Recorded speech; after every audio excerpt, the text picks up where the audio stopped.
Hello Sharks, how are you doing today? My name is Patrick, I'm the CEO of Big Pharma, and I'm looking for $500,000 for 10% of my company today. Since none of us are getting any younger, I'm sure you've all begun to hear about keeping your heart healthy. Well, there's plenty of disease of the heart out there, but one of the most prevalent ones is atrial fibrillation. Now, I'm sure there's a pretty high chance that you know somebody who's been affected by AFib. And me and my company are here to try to reduce the number of people who suffer from that disease. But as Billy Mays once said, I'm not done yet. My drug Dofetilide not only keeps AFib in sinus rhythm, but it also works on atrial flutter to keep that in sinus rhythm as well. My drug Dofetilide is a class 3 antiarrhythmic drug that works by blocking the rapid component of the delayed rectifier potassium channel, which increases late sodium at current activity, which leads to the prolongation of the action potential duration on the atrial, ventricular, and Purkinje cells. My drug Dofetilide does require an inpatient initiation. However, it is intended for long-term use at home after the hospital stay. And Dofetilide can be used in patients with hepatic impairment, heart disease, and the elderly, as long as we adjust for renal function. Nice pitch.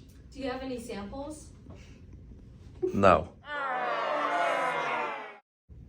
So I know other drugs in this class have a lot of other side effects, so what can patients expect with Dofetilide? Good question, Mark. And as to be expected with any drug, there are a few minor side effects you could expect, but it's not like anything we haven't seen on the market currently for class 3s. Some of the mild ones you can expect are things like headache, nausea, chest pain, and shortness of breath. In rare cases as well, and I mean rare, there are a few possibilities for a little bit more profound side effects.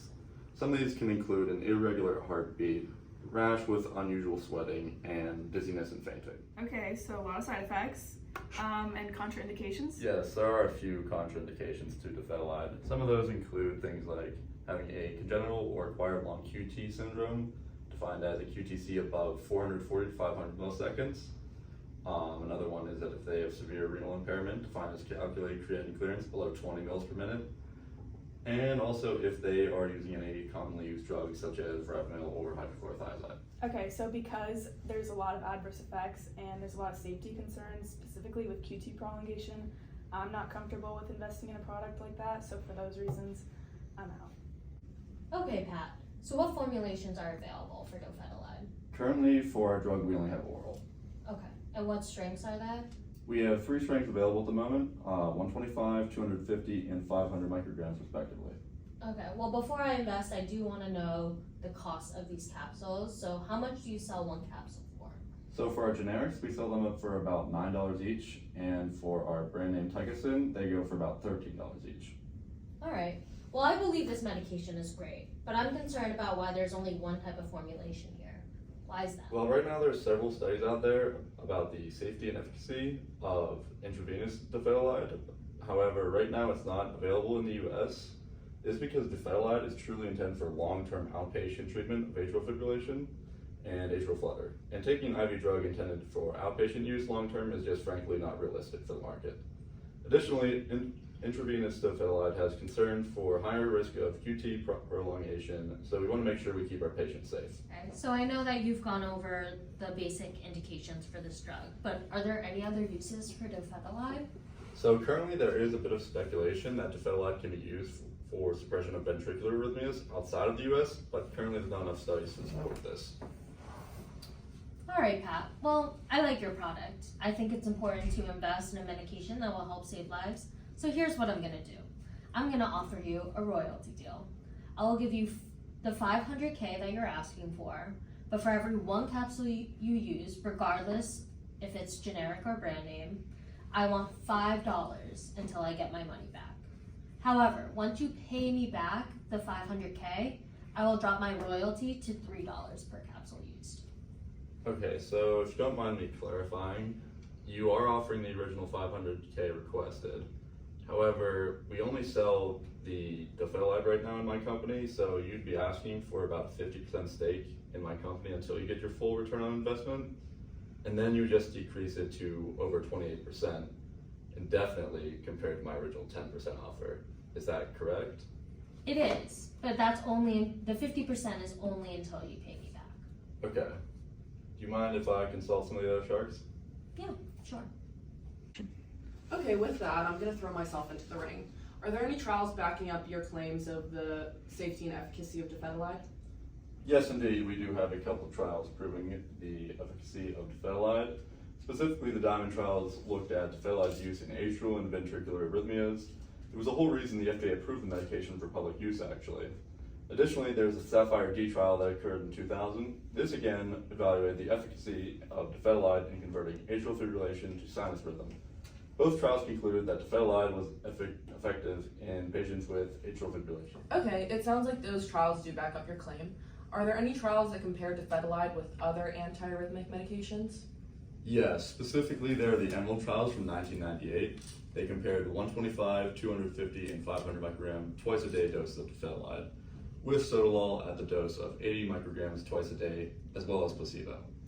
When looking at the doses of those who received Dofetilide from the trial, 20% of the 125 microgram dose remained in sinus rhythm and were free from AFib. 45% of the 250 microgram remained in sinus rhythm and were free of AFib, while 51% of the 500 microgram remained in sinus rhythm and were free of AFib. Comparatively, only 38% of sotalol and 16% of placebo, respectively, remained in sinus rhythm and were free of AFib. This proves that both our 250 and 500 microgram doses were more effective than the approved sotalol dose, as well as placebo. Okay, I have to say I do like the idea of investing into this medication. However, I don't necessarily know that if it's better than other medications. With that, I alone am not going to give you the 500K, but I'll give you 250K for 25% of your company if you're willing to take it. Well, that's not the offer I was looking for, but if you don't mind, I'd like to hear some of the other offers from the other sharks. I mean, whatever you want to do. Well, I guess it's my turn. What are the monitoring parameters surrounding this drug? So monitoring parameters for our drug Dofetilide would be the creatinine clearance, which we would be looking at prior to administering the first dose for a minimum of 3 days while the patient is in a facility during initiation or reinitiation of therapy, and every 3 months or as medically indicated. We also want to watch their potassium levels prior to initiation or during therapy. We want to monitor their QTC interval using an average of 5 to 10 beats prior to administering the first dose at 2 to 3 hours following administration of the first dose and following all subsequent doses for in-hospital doses 2 through 5, as well as every 3 months or as medically indicated. And lastly, we want to monitor their EKG continuously after the first dose is administered and for a minimum of 3 days or for a minimum of 12 hours following electrical or pharmacological conversion to normal sinus rhythm, whichever is greater.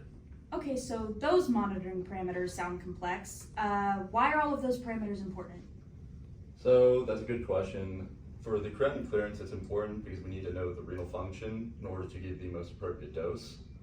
And the potassium is important to make sure all the electrolytes remain balanced. And lastly, the QTC and EKG are important to monitor because of trying to maintain a normal sinus rhythm.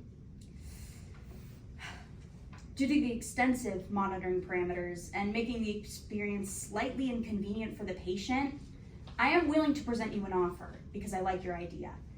I'm going to present a counter offer to your original offer and do $300,000 for 10%. Take it or leave it. So to clarify, nobody wants to do the 500 for 10%. Nobody individually wants to do it. I'll give you what you're looking for. I'll go in with Barbara and I'll give you the extra 200K to make the total of 500K. But I want 10% of the company and Barbara will get 10% of the company. So total, it'll be 500K for 20%. Plus you get business advice from me and Barbara. It sounds like a pretty good deal to me. Well, Pat, because I'm Mr. Wonderful, I have to remind you about my royalty deal, okay? So I am offering you the 500K, and for every capsule you sell, I would get $5 back until you pay me back the money, and then I'll get $3 for each capsule. So which offer are you gonna take?